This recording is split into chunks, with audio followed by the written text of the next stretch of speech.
ফুরফুরা শরীফে দেখবেন যে জায়গাটা নলেজ সিটি হয়েছে ওই জায়গাটা কিছুটা আগে পীর আল্লামা হোসেন সিদ্দিকী চাচা হুজুর পীর কেবলা একেবারে কাছে একেবারে ওই জায়গাটির নাম হলো দোলপোতা জঙ্গলে আল্লাহর ওলি হযরত ছোট হুজুর পীর কেবলা রহমাতুল্লাহ আলাইহি রাতের পর রাত আল্লাহ আল্লাহ আল্লাহ আল্লাহ আল্লাহ আল্লাহ জিকির করলেন আল্লাহকে খুশি করে দিয়েছিলেন আল্লাহকে রাজি করেছিলেন আল্লাহকে ভয় করেছিলেন আল্লাহ পাক জানিয়ে দিলেন আমার জুলফিকার আমার জুলফিকার আমি আল্লাহ পাক তোমাকে জানিয়ে দিলাম তোমাকে শুনিয়ে দিলাম তুমি আজকের যেমন তোর পদা জঙ্গলে আমি আল্লাহ পাক আমাকে খুশি করে ফেলেছো আমাকে রাজি করে ফেলেছো আমি আল্লাহ পাক ওই বন জঙ্গলের ভিতরে আমি আল্লাহ পাক দুটো পাককে তৈরি করেছি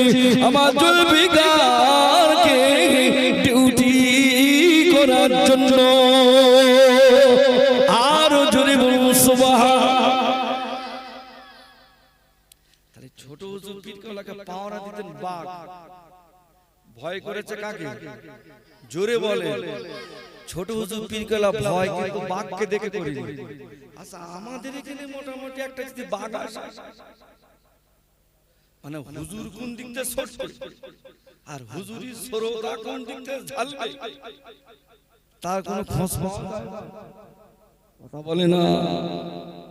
তার মানে বোঝা গেল আমরা সেই জায়গায় পৌঁছাতে পারিনি। আমরা যদি সেই জায়গায় যদি পৌঁছাতে পারতাম তাহলে তো বেঈমানদের সম্মুখে বলে দিতাম যে আমার নবীকে নিয়ে যারা কটূক্তি করেছে তাদের সঙ্গে আমার কোনো সম্পর্ক না। আচ্ছা আমার বস কি মনে হয় বড্ড ভুল হ্যাঁ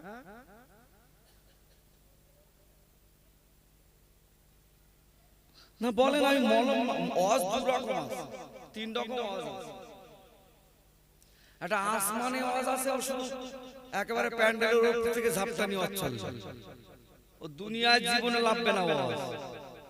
আর একটা ওয়াজ আছে কবরের ভিতরে ও ওয়াজ জীবনে কোনোদিন মাটির তলায় উঠবে না। আর একটা ওয়াজ আছে ঝাপটানি ওয়াজ ওটা হলে দুনিয়ার উপরে জানা আছে এই ঝাপটানি আর কোনটা লব হ্যাঁ উপরে যাব মানে জমিনের উপরেরটা আবার দাঁড়াতে পারবে না মুশকিল আমার টাইম কিন্তু শর্ট যতক্ষণ আছে একটু চেষ্টা করা যাক নাকি তাহলে একবার তাকবীর দেবো একবার একটু চেক করে নেব লাইনটা ঠিক আছে কিনা নারায়ে তাকবীর আমার ভুল হয়ে গেছে ক্ষমা করে দাও আমি জীবনে আর এই চন্দনসরে এলাকায় আমার তাকবীর দেব আর তাকবীর হলো ইস ইমানদারের তাকবীর হবে কড়া তাকবীর এমন তাকবীর দেব কি বুঝলে অসিত ওই হারাম করে কলিজা ফেটে যাবে এরকম তাকবীর দেব না হ্যাঁ দোয়া যাবে ওই তাকবীর দোয়া যাবে তাহলে একবার কেসেল দম ধরে মারো নারায়ে তাকবীর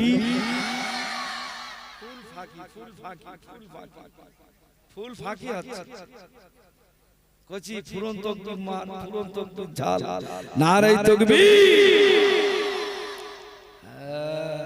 কিরাম আছে এত কি ওরা তাহলে বেঈমানদের সম্মুখে আমরা দাঁড়িয়ে যেতাম যে আমি নবীর পক্ষে কথা বলি কথা বলে না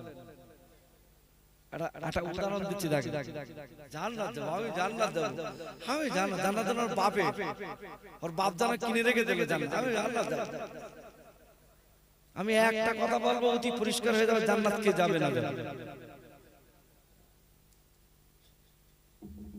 আবু জেহেলের নাম শুনেছেন হ্যাঁ কার সঙ্গে দেখা হয়েছে দেখা দেখা তো হয়নি ঠিক আছে না আমি জিজ্ঞেস করছি বলা যায় না ফটো দেখা যায় তবে আবু জেহেল মরে গেছে কিন্তু আবু জেহেলের বাপরা এখন বেঁচে রয়েছে আবু জেহেল চিন্তা করতে আমি নবীর জামানায় এরকম শয়তানি করি তোরা যা করতেছিস এই কথা বলে আবু জেহেলের বাড়ি একজন মহিলা সাহাবিয়া কাজ করতেন, কর্মচারী, নাম হযরত মা সুমাইয়া। আচ্ছা, আবু জেহেল তো মক্কার বড় নেতা নাকি? আর বড় নেতার বাড়ি আর কাজ করা মেয়ে, সে গোপনে গোপনে গোপনে গোপনে ইমানদার হয়ে গেছে, মুসলমান হয়ে গেছে। আবু জেহেল হঠাৎ রাত্রিবেলা পেশাব লেগেছে, খুব জোর বিদ্যুৎ গতি পেশাব লেগে বাড়িতে উঠে এসে দেখে সুমাইয়ার ঘরে বিশাল আলো জ্বলতেছে, আল্লাহ আল্লাহ জিকির চলতেছে খুব জোর, আর নামাজ পড়তেছে। আচ্ছা, আবু জেহেলের মাথা মনে হয় বড্ড ঠান্ডা থাকে। হ্যাঁ, এমন হবে না? আমি এখানে মক্কার নেতা, সকাল হয়েছে, সকাল হয়েছে বলতে চাই, দেখো বউটার সঙ্গে কথাবার্তা বলে সুমাইয়ার ডাকলো, ও সুমাইয়া এদিকে এসো, কি যেন একটা শুনছিলাম তোমার বিষয় নিয়ে। তো বলছে কি? বল, আমি তো শুনবো, বলো, তুমি তো সারাদিন আমার কাজ করাচ্ছ, বলো কি বলে, বলো, আমি তো শুনবো। তুমি নাকি মুহাম্মাদের কলেমা পড়েছো? তো বলছে এই কথাই তো অনেকদিন আগে পড়েছি। সুবহানাল্লাহ বলে বড্ড রাগ ঠান্ডা হয়ে যাবে বলে কথা বলে, হ্যাঁ না, বড্ড ঠান্ডা হয়ে যায়। আবু জেহেল চিন্তা করতেছে কে রা? সুমাইয়া, তুই তো আমার বাড়ি কর্মচারী, আমার বাড়ি, হ্যাঁ তুই তো আমার বাড়ি এইসব করিস, থালা ঘটি ডুবি মাজিস, আর তুই আমার সামনে কথা বলতেছিস কি ফেরা? তো আমি কথা বলি, তুমি কি বলিস? তুই আমার জিজ্ঞেস করছো কলেমা পড়লে যাই বলিস? হ্যাঁ। আচ্ছা, আবু জেহেলের তাবর নেতার সামনে একজন মহিলা যে বলল যে হ্যাঁ আমি পড়ে লিছি, ইমানটা বড্ড কাঁচা বলে মনে হয়, চন্দনেশ্বরের মতন ইমান, কথা বলে যদি বলে কি তুই এদিক করতেছিস। এখন কথা হলো একটা জিনিস, আপনি দেখবেন,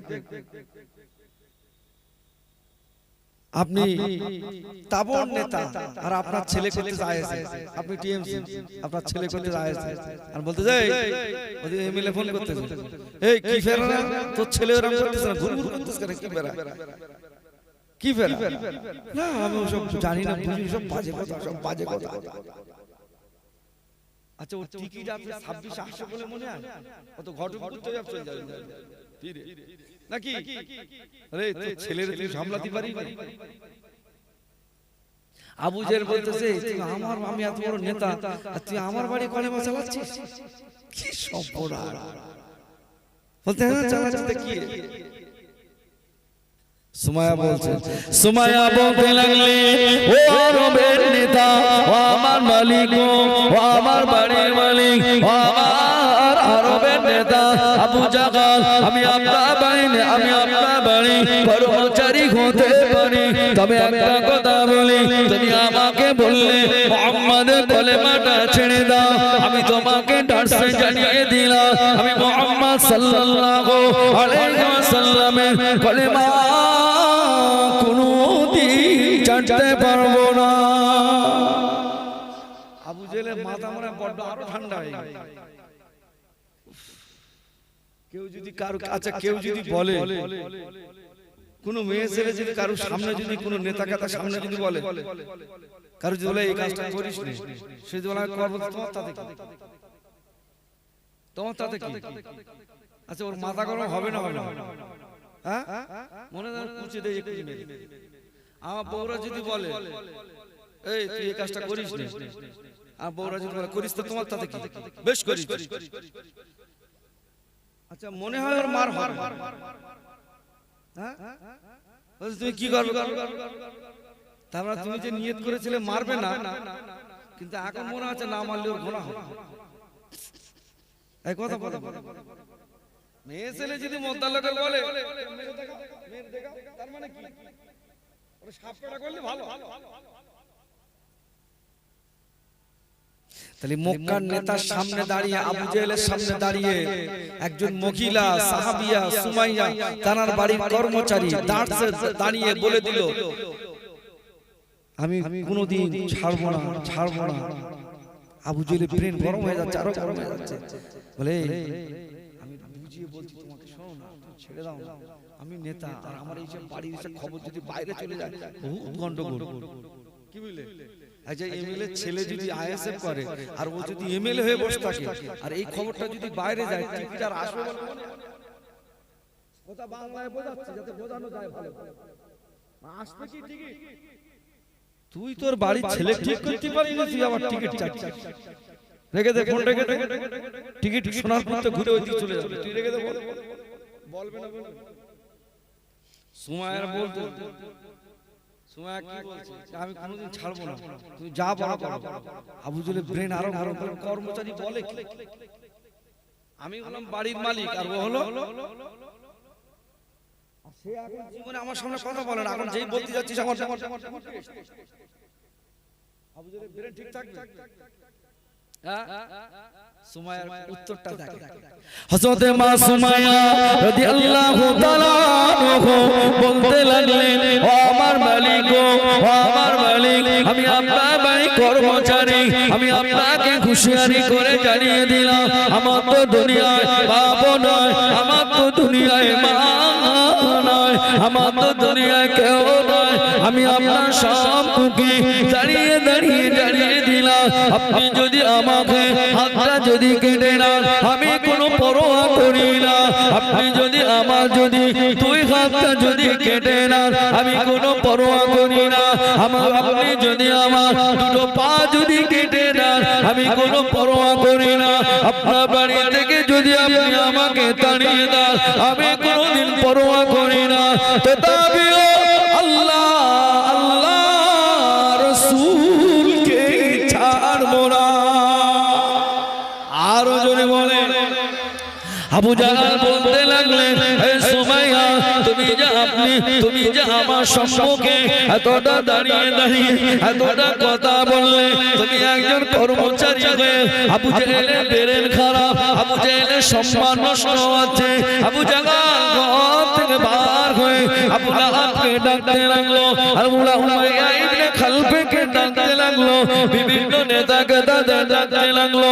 আবু কুবাইস নামক পাহাড়ের গিয়ে তাদেরকে সকলে ডাকতে লাগলো, এই তোমরা সকলে এদিকে এসো, তোমাদের কাছে আমার ছোট্ট একটা গোপনীয় বৈঠক আছে। কি বৈঠক রে? আবু জাহল দাঁড়িয়ে গেল, আমার বাড়িতে যে কাজের মেয়েটা থাকে, আমার বাড়িতে যে কর্মচারী মেয়েটা নাম হলো হযরত মা সুমাইয়া রাদিয়াল্লাহু তাআলা আনহা।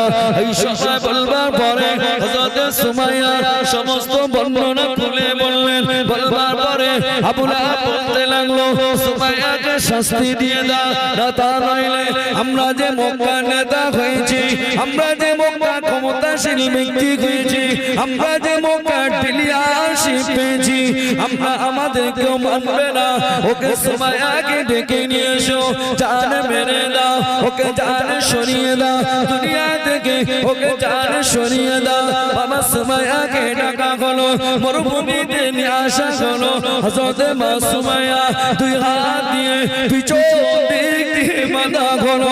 হযরত মা সুমাইয়া পিছন দিক দিয়ে বাঁধার পরে বাবা দেখতে পাওয়া যায় কাপে মুশরিক বেঈমানেরা যে যার মতো করে হাট্টা তাশি তামাশা করতে লাগলেন। হযরত মা সুমাইয়া রাদিয়াল্লাহু তাআলা আনহুকে যেটা বাঁধা হলো, একটি ঘোড়াকে নিয়ে আসা হলো, ঘোড়ার পায়ে দড়ি বেঁধে দেওয়া হলো। হযরত মা সুমাইয়াকে বেঁধে দেওয়া হলো, ঘোড়াটার পিছনে চাবুক মারতে শুরু করলো, ঘোড়া চলতে লাগলো। হযরত মা সুমাইয়া রাদিয়াল্লাহু তাআলা আনহা, বাবাজি আমার দেখতে পাওয়া যায় পিছ রাস্তায় কোনো মানুষকে যদি একের পর এক যদি টেনে নিয়ে যায়, গোশতগুলো খসে খসে রক্তগুলো টপিয়ে টপিয়ে পড়ে, রক্তগুলো টপিয়ে টপিয়ে পড়ে। হযরত মা সুমাইয়া রাদিয়াল্লাহু তাআলা আনহা একেবারে জখম হয়ে যাবার উপক্রম হয়ে গেল, উপক্রম হয়ে গেল। আবু জাহেল কিছুটা দূরে গিয়ে দাঁড়িয়ে ঘোড়াটাকে থামকালো, ঘোড়াটাকে দাঁড় করিয়ে দিল, ঘোড়াটাকে দাঁড় করিয়ে দিয়ে আবু জাহাল সুমাইয়া কানে কানে বলতে লাগলেন, হে সুমাইয়া, তোকে যে শাস্তি দিয়েছি, তোকে যে শাস্তি দিয়েছি, তোকে যদি সঠিক চিকিৎসা দেয় তুই বেঁচে যাবি, জানে বেঁচে যাবি। তবে তোর কাছে আমার ছোট্ট দাবি, সুমাইয়া চল না রে, বাড়িতে চল। সুন্দর যদি বিবি, সুন্দর যদি না বাবা, সুন্দর যদি দালান চাস আমি তোকে দালান দেব। সুন্দর যদি যুবককে বিয়ে করতে চাস আমি তোকে সুন্দর যুবককে তোকে দেব, সব থেকে ধনী তোকে বানিয়ে দেব। তোর এখন শরীরে জান আছে, তোকে সুস্থ করে দিলে তুই সুস্থ হয়ে যাবে। একটা বার বল না রে বল, একটা বার বল মুহাম্মদ মুস্তাফা সাল্লাল্লাহু আলাইহি ওয়াসাল্লামের কলেমাটা ছেড়ে নিয়েছি। একটা বার বল না রে বল। এইটা বলবার পরে হযরত মাসুমাইয়া রাদিয়াল্লাহু তাআলা আনহা বলতে লাগলেন, এ আবু জেহেলের বংশেরা, হে হারামীরা, হে বেঈমানেরা, শুনে না, শুনে না, আমি সুমাইয়া মারা যেতে রাজি আছি, আমি সুমাইয়া দুনিয়া থেকে চলে রাজি আছি। তথাপিও আমার বিবাকে কলেমা যে ছেড়ে দেওয়ার কথা, এই এতটুকু শব্দ আমার শুনতে ভালো লাগে না। আমি মারা যাই, মরে যাব, ইন্তেকাল হয়ে যায়, ইন্তেকাল হয়ে যাব। তথাপিও আল্লাহ আল্লাহ রাসূলকে ভুলতে পারবো না। জোরে বলা যায় না, জোরে বলা যায় না, জোরে বলা যায় না। হযরত মাসুমাইয়া রাদিয়াল্লাহু তাআলা আনহা এইটা বলবার পরে শুধু বলতে লাগলেন, লব্বাইক ইয়া রাসূলুল্লাহ, লব্বাইক ইয়া রাসূলুল্লাহ, ইয়া রাসূলুল্লাহ, ইয়া রাসূলুল্লাহ, ইয়া রাসূলুল্লাহ, ইয়া রাসূলুল্লাহ, ইয়া হাবিবাল্লাহ, ইয়া হাবিবাল্লাহ। আল্লাহ পাক, আমার কি অন্যায় ছিল, আমার কি অপরাধ ছিল গো আল্লাহ? আমার তো কোনো দোষ নাই, আমার তো কোনো ত্রুটি নাই, এরা আমাকে এত শাস্তি দেয় আল্লাহ। আল্লাহ পাক, আপনাকে এক বলে মেনে নিয়েছি, আপনার নবীকে নূর নবী বলে মেনে নিয়েছি, এরা আমাকে কষ্ট দেয়। ইয়া রাসূলুল্লাহ, ইয়া রাসূলুল্লাহ, ইয়া রাসূলুল্লাহ, ইয়া রাসূলুল্লাহ। এই বলবার পরে আবু জাহেলের কাছে এই কথাটা ভালো লাগলো না, আবু জাহেলের কাছে এই কথাটি ভালো লাগলো না। মক্কার যুবকদেরকে ডাকলেন, এ মক্কার যুবকেরা, কিছুটা দূর থেকে বালি নিয়ে চলে আয়, সুমাইয়ার গালের ভিতরে দিয়ে দে। ইয়া রাসূলুল্লাহ, ইয়া রাসূলুল্লাহ। আর না যারা বলতে পারে হযরত মাসুমাইয়া গালের ভিতরে বালিগুলো ঢুকিয়ে দিল। আল্লাহ পাক ফেরেশতা জিবরাইলকে ডাকলেন, যা চলে যা, চলে যা, আমার সুমাইয়ার বেশি গুণ বাজবে না, আমার সুমাইয়া আমার কাছে চলে আসবে। তবে জীবিত আছে আমি আল্লাহ পাক আমার সুমাইয়াকে আটটি জান্নাতে নকশা দেখিয়ে দাও। নারায়ে তাকবীর, নারায়ে তাকবীর।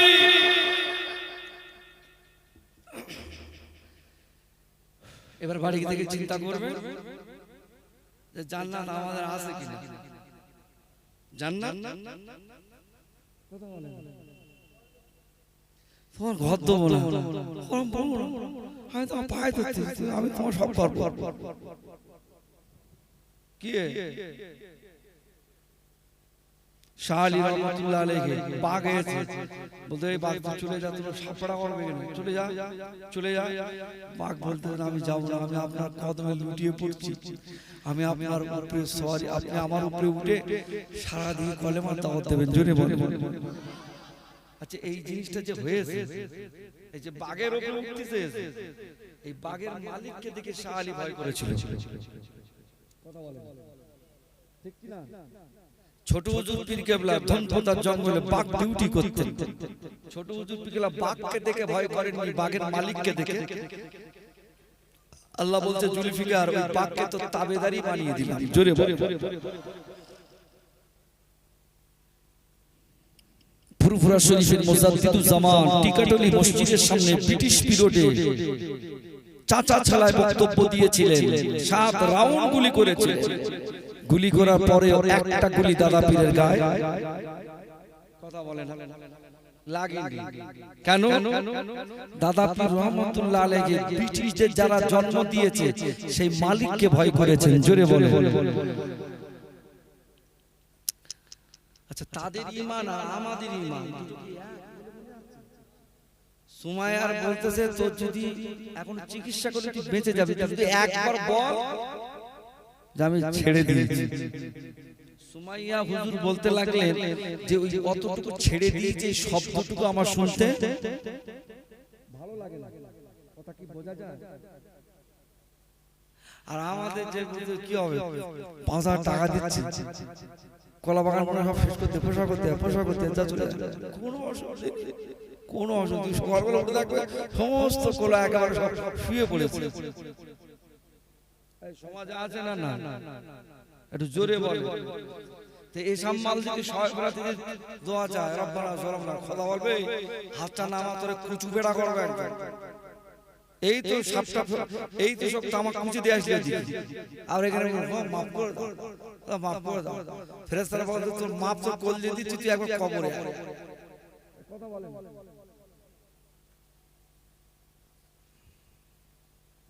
এই জন্য আমাদের প্রত্যেকের দাবি হলো একটাই, অন্য কিছু নয়। দাবিটা হলো এটাই, ভয় কাকে করতে হবে? আল্লাহ বললেন তোমরা আমাকে ভয় করবে, গুলি করবে, ও গুলি তোমার ওখানে যাবে না। তোমরা যাকে মানো, আমি আল্লাহ যাকে জামানার মুজাদ্দেদ করেছিলাম তাকে গুলি মারতে গিয়েছে, গুলি এক পিসও লাগেনি। আরো প্রমাণ দিচ্ছি দেখেন, কেন তারা ভয় করেছে কাকে আর আমরা ভয় করছি কাকে? হ্যাঁ, নেতাকে তার ভয় করছে, কথা বলে না। কি অত্যাচার বলুন তো দেখি। মরতে আমাদের হবে না, হবে না, জোরে বলেন, হবে না, হবে না। আমাদের দায়িত্ব ছিল আল্লাহকে ভয় করা। যে আল্লাহকে ভয় করবে তার সামনে কোনো মানুষকে দাঁড়িয়ে কথা বলতে তার হৃদয়টা কাঁপবে। কথা কি বোঝাতে পেরেছি? এবার ফিরে আসেন, প্রমাণটা দেখেন। গোবরডাঙ্গার জমিদার নাম শুনেছেন? জোরে বলেন। মেজে বাবু, সেজে বাবু নাম শুনেছেন? শুনেছেন। ব্রিটিশ পিরিয়ডে ওদের উপর থেকে বেশি জমি ওনাদের উপর থেকে রেট চলছে বলে ব্রিটিশদের কাছে একটি দাবি করেছিল জমিদারেরা, কি যে আমাদের জন্য যেন একটা স্পেশাল কামরা থাকে, আমাদের ফ্যামিলি সেখানে বিলং করবে, যাতায়াত করবে। এখন কথা হলো দাদা পীর রহমাতুল্লাহ আলাইহি যাবে বাংলাদেশে। গোবরডাঙ্গা স্টেশনে হুজুর নামাজ পড়লেন, পাশে মসজিদে নামাজ পড়লেন, বিশাল ভিড়। ট্রেন এসে সমস্ত যাত্রী উঠে পড়েছে, আর জায়গা নেই, ট্রেন ছেড়ে দেবে। একজন এসে বলতে, হুজুর মুরিদ গিয়ে বলতে, হুজুর ট্রেন ছেড়ে দেবে, একটু তাড়াতাড়ি নেন, কি হবে, পৌঁছাবো কি? দাদা পীর আমাদের তম্বি করলেন, ট্রেন দেখতে, ট্রেনে বাপ পর্যন্ত স্টার্ট হবে না, চাপলো আর কি, ট্রেন স্টার্টই হয় না। দাদা পীর আমাদের স্টেশনে আসলেন, সব জায়গায় বগি ভর্তি, আর সেই গোবরডাঙ্গার মেজো যারা তাদের কামরাটা পুরো পুরো খালি। হুজুর বিদ্যুৎ গতিতে উঠে গেছে। আর ওঠার পরে গোবরডাঙ্গা জমিদার কিছুটা স্টেশন পরে গোবরডাঙ্গা একটা লোক হয়তো ফ্যামিলির লোক দেখে উঠেছে, তা উঠেছে একজন ফকির উঠেছে। আচ্ছা, রাগটা কি বড্ড বাড়বে না কমে যাবে? ফুল মনে হয় কমে যাবে। একটা কোট পরা, তাই পরা, শার্ট পরা লোক যদি উঠতো তো মনে একটা মানা যেত। এ তো ফুল ফকির সাহেব উঠেছে। হ্যাঁ, বনাস করেছে। ওটা জমিদার মাথা ব্রেন আর কাজ হয়। গোবরডাঙ্গা জমিদার বলতে লাগলেন, ও গোবরডাঙ্গা জমিদার বলতে লাগলেন, তোমার বাড়ি কোথায়? ও ফকির সাহেব তোমার বাড়িটা কোথায়? বলে আমার বাড়ি অন্য কোথায় নয়, আমার বাড়ি বাড়ি হলো ফুরফুরা শরীফের জমিনে। জোরে বলুন সুবহান, আর জোরে বলুন সুবহান। আল্লাহর ওলি মুজাদ্দিদুল জামানকে বলতে লাগলেন, ও বাবা ফুরফুরা বিন আবু বকর, তোমাকে জানিয়ে দেই, তোমাকে শুনিয়ে দেই, একটি কথা তোমাকে শুনিয়ে দেই, তুমি কি জানো না এই কামরায় ওঠা যাবে না, এটা কেবলমাত্র শুধুমাত্র জমিদারদের জন্য এটা খাস করে করা হয়েছে। তুমি এখানে উঠলে কেন? আর এখানে কেউ যদি ওঠে জনমের মতো তাকে বিদায় করে দেওয়া হয়। ওই সময় মুজাদ্দিদুল জামান বলতে লাগলেন, বাবা আমি তো ভুল করে উঠে পড়লাম রে বাবা, আমি তো জানি না, পরে স্টেশনে আমি নেমে যাব। জমিদার বলতে লাগলেন, আজকে যদি তোমাকে ছেড়ে দেয় কালকে আরেকজন উঠে বলবে, সেও বলবে পরে স্টেশনে আমি ছেড়ে দেই, কিন্তু না না না, তোমাকে ছাড়া হবে না, তুমি দাঁড়িয়ে যাও এখানে। বাবা জমিদার সামসেট থেকে রিভলভারটা পড়লেন, রিভলভারটা পার করে চাইনা টিকাটা টানতে যাবে। আল্লাহ পাক জানিয়ে দেন ইলহামের মাধ্যমে, আল্লাহ পাক জানিয়ে দেন, আমার মুজাদ্দিদুল জামান, আমার মুজাদ্দিদুল জামান কুতুবুল আলম আমির শরিয়াত হযরত বিদাদা পীর রহমাতুল্লাহ আলাইহি তোমাকে জানিয়ে দিলাম, ও আমার আবু বকর খবরদার তুমি জানো মাথাটা নত করতে যেও না, ভুল স্বীকার করতে যেও না। আমি তোমাকে জানিয়ে দিলাম, খবরদার তোমাকে ভুল স্বীকার জানো করবে না। বাকিটা কি করার দায়িত্ব আমি আল্লাহ পাক আসমান থেকে বুঝে নেব। ও আমার আবু বকর, আমি আল্লাহ কথা দিলাম, তুমি আমাকে ভয় করেছো, আমাকে সম্মান তুমি করেছো, আমি আল্লাহ পাক ইলহামের মাধ্যমে তোমাকে জানিয়ে দিলাম, ওই কবরটা জমিদারকে আমি আমার আবু বকরের পায় না ধরা পর্যন্ত 1 ইঞ্চি ছাড়বো না। একটু জোরে বলা যায় না, একটু জোরে বলা যায় না। আল্লাহর ওলি মুজাদ্দিদুল জামান কুতুবুল আলম আমির শরিয়াত হযরত বিদাদা পীর রহমাতুল্লাহ আলাইহি ওই সময় দাঁড়িয়ে রইলেন। কবরডাঙ্গা জমিদার হুজুরকে ঠিকাটা টেনে জনমের মতো সরিয়ে নেবে, ওদের টার্গেট হলো এটা। একবার যে ঠিকাটা টানলো বাবা গুলিবার হয় না। বাবা জমিদার মনে করে নিল অনেক দিন ধরে রিভলভার পড়ে আছে, জান ধরে গিয়েছে, আমি একবার টেস্ট করে দেখি। বাবা যেই না জানলার দিকে, যেই না টিকাটা টানলেন, জানলার দিকে টিকাটা টানার সাথে সাথে গুলি ঝটঝট বার হয়ে চলে যায়। ফুরফুরা বিন আবু বকরকে বলতে লাগলেন, ও ফুরফুরা বিন আবু বকর, ও ফকির সাহেব, এবার তুমি দাঁড়িয়ে যাও। আবার টিকা টানতে লাগে, আবার বার হয় না। দ্বিতীয়বার একই কেস, তৃতীয়বার একই কেস। ওই সময় বলতে লাগলেন, খবরদার তোমাকে একটা কথা বলে, তোমার বাড়ি কোথায়? আমার বাড়ি হলো ফুরফুরা শরীফের জমিনে, তবে একটা কথা বলে, তোমার নাম কি? আমার নাম হলো মুহাম্মদ আবু বকর সিদ্দিক।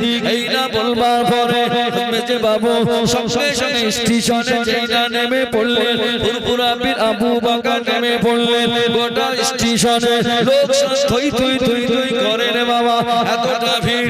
মুজাদ্দিদুল জামানের পায়ে পড়ে গেলেন গো বাবা। পায়ে পড়ে যাবার পরে দেখতে পাওয়া যায় এতটা কান্নাকাটি করে, হুজুর আপনি আমাকে মাফ করে দেন। মুজাদ্দিদুল জামান কি বলতে লাগলেন, বাবা আমি তোমাকে মাফ করে দেব, তুমি সম্মানীয় ঘরের ছেলে, বংশীয় ঘরের ছেলে, তুমি সামান্য একজন ফকিরের পায়ে ধরতে যেও না, তোমার কেউ যদি দেখে ফেলে সম্মানটা নষ্ট হয়ে যাবে। না হুজুর আপনি বেয়াদবি মাফ করো, আপনি আমাকে ক্ষমা করে দেবেন কিনা বলেন। ফুরফুরা শরীফের মুজাদ্দিদুল জামান একটি কথা বলেছিল, ক্ষমা আমি করে দেব, শর্ত হলো একটাই, অন্য কোনো শর্ত নয়।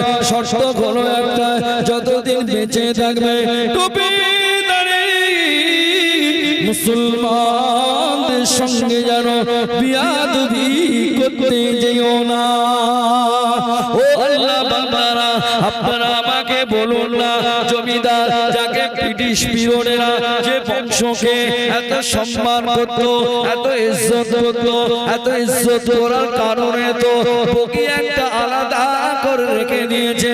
মুজাদ্দিদুল জামানের সামনে রিভলভার টানল টানলেন, বাবা টিকা টানলেন, এত কিছু ভয় দেখিয়েছে, সব কিছু দেখিয়েছে। মুজাদ্দিদুজ্জামান কি একবারের জন্য হলো কি নিজের পা কি টলিয়েছে কি বলেন?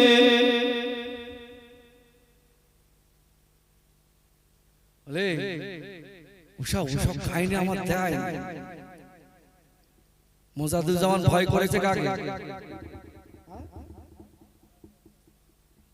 মেশিন যাচ্ছে, টিপতেছে, কাজ হচ্ছে। কথা বলে আচ্ছা, মাল যদি আমাদের ধরে, আচ্ছা 20-25 জন মনে একসঙ্গে দাঁড়াবে,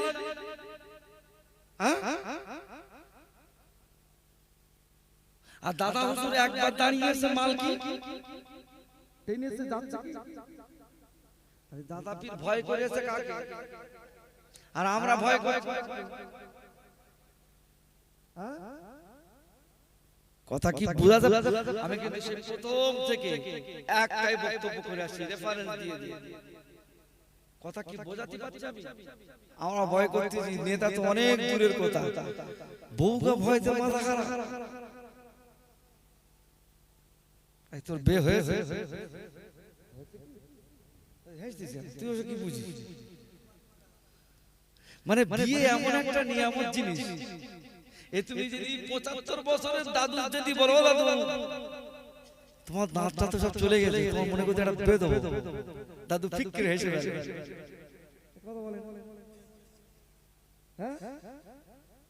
কি আল্লাহ নিয়ামত দেখো। দাদু যদি বলতে, দাদু তোমার তো 80 বছর বয়স, তোমার একটা বিয়ে দেবো, দূর বাবা আমার হাত দিলে হয়, দাদু বলে।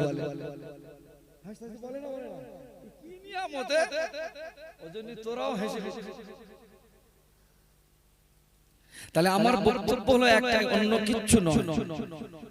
মুজাদ্দিদুজ্জামান ভয় করেছেন কাকে? আল্লাহকে। আর আমরা ভয় করছি কাকে?